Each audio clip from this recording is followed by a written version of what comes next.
Bible. Caves are pictures or symbols of the grave. Cave and grave, it rhymes. Cave and pits and deep places and hidden places. They're all symbols of the grave. So here this people, misguided as they are, have themselves inherited a religious philosophy from the serpent himself. And they don't worship out and open. They don't worship where they go and hide themselves in a grave where death is.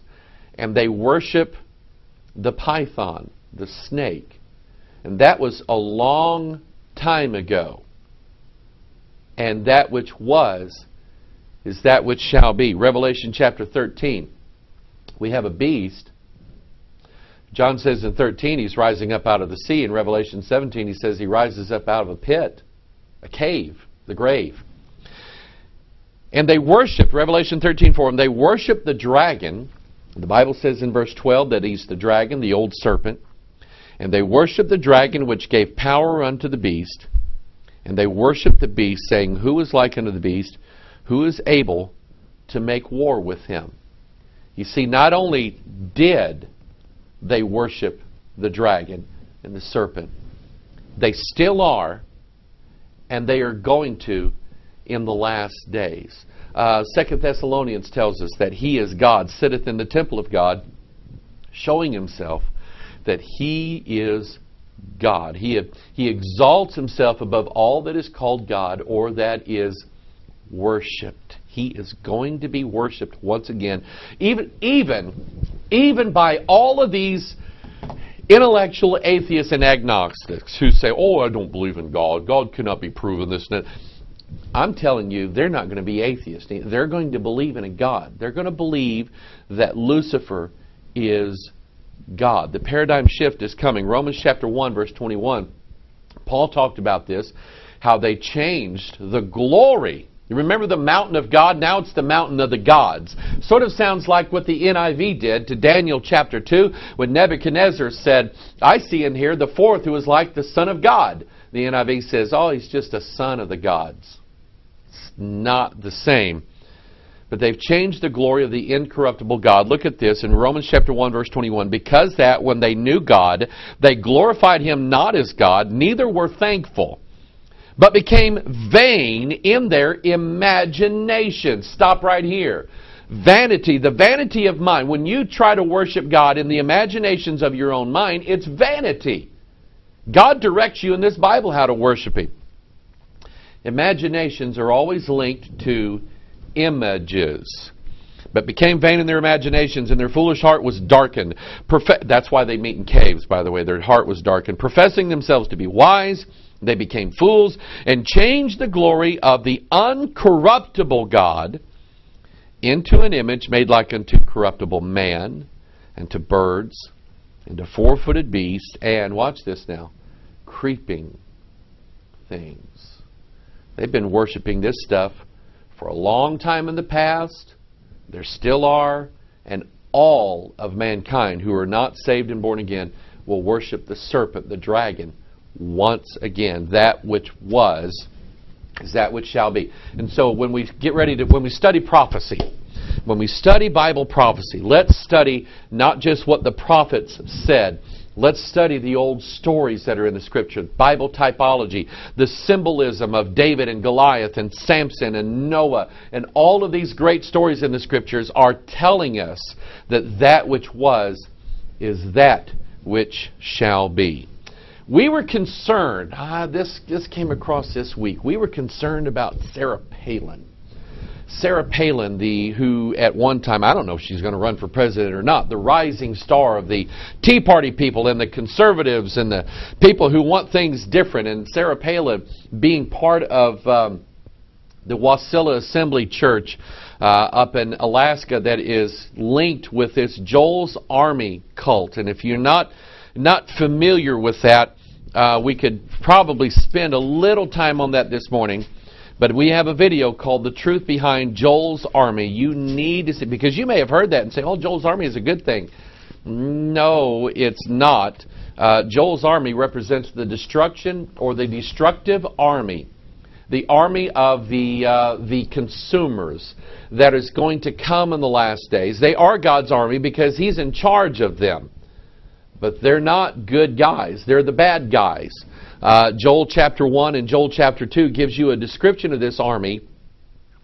And you go look at it. For some reason, and I believe I know why, for some reason the description of Joel's army in Joel 1 and 2 matches exactly the description of the locust and the scorpion army that rises up out of the pit in Revelation chapter 9. That doesn't sound like the super Christians that everybody's making it out to be. So we saw that Sarah Palin was linked with that. Glenn Beck, through Mormonism, linked with that. This idea of a dominion of these ultra-conservative white Christians taking over America for the glory of God so Jesus can return. It's not going to happen that way. And now we have Rick Perry. This article, Rick Perry bases call for national salvation on Joel's army cult movement. This is from Glenn Wright, the Political Buzz Examiner. If Governor Rick Perry of Texas runs for President of the United States, he will have one of the most unusual and specific bases for his platform of any candidate in many decades, the spiritual visions of the ancient Hebrew prophet Joel. Perry has jumped on the Joel's Army bandwagon, claiming in his promotional message for the Response Prayer and Fasting event in Houston in August, quote, "Some problems are beyond our power to solve, and according to the book of Joel chapter 2, this historic hour demands a historic response." That is a quote from Perry. The language of Joel 2, written centuries before the birth of Jesus Christ and referring to a time after the return of the Hebrews from their Babylonian exile, has been reinterpreted by some Christian groups to be a prophecy referring to the end time or apocalypse. The response Perry is talking about is the one Joel 2 calls for when God's people are confronted by an apocalyptic crisis, in part a call for fasting and prayer. It is also a description of a powerful army of God. One group which has for many years taught a theology based on Joel's 2 crisis or shock doctrine is the Kansas City prayer organization IHOP, International House of Prayer, headed by Mike Bickle. Part of what was known in the 1990s as the Kansas City Prophets, a neo-charismatic movement of Christian dominionists who seek to transform the USA into a Christian theocracy. Stop right here. I've got more of this article, but stop right here.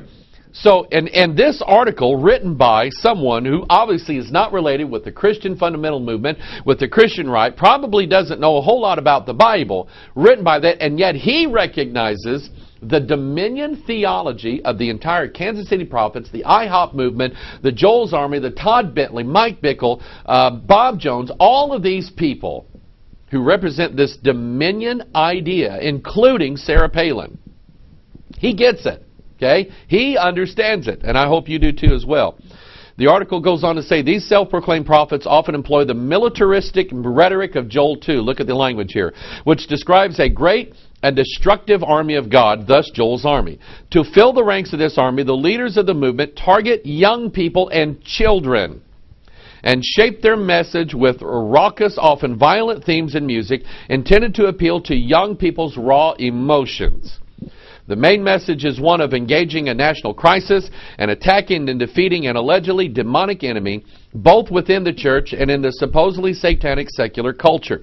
The opponents of Joel's army, in addition to competing religions such as Islam, are characterized as being pro-abortion, pro-gay rights, politically liberal enemies of God. Perry has sent out a letter to all 50 governors of the United States saying that, quote, given the trials that beset our nation and world, from the global economic downturn to natural disasters, the lingering danger of terrorism, and continued debasement of our culture, I believe it is time to convene the leaders from each of our United States in a day of prayer and fasting, like that described in the book of Joel. Perry invites all the nation's governors to this event, telling them, quote, I believe it will take a great amount of prayer and a renewed commitment to spiritual principles to get our nation back on track. Let us not delay in doing what is right for our people and our future. So, stop and think about all the people now. And I'm a conservative. I'm a political conservative. I'm a religious conservative. I'm a fiscal conservative. I think you ought to save money and not blow it all the time. Think about all the people now that just popped up running for president, or we think might run for president, like Sarah Palin, and then we have Mitt Romney, the Mormon, the guy that believes that if you do the temple ritual thing and stay with your wife, you're going to be God's. And also, by the way, Jesus, when he returns, he's going to come back to Independence, Missouri. So I need to be president so I can take over America so he can have it. That's Rick Perry. That's just another form of dominionism. Rick Perry, we have Glenn Beck, we have Sarah Palin. Now we have what's his name here? Rick Perry and Mitt Romney. We have all these people now that are the front runners running for president in this country. And for some reason, not a one of them has their theology straight. I think we need to be watching. And something that God has always helped me with is being a watchman. I think it's better to warn people that the sword is coming when the sword is a long way away, rather than waking up one day and finding that they're like right there at the gate. I think that's better. I think it gives people more time to prepare. Here's another article sent by one of our watchers, one of our followers.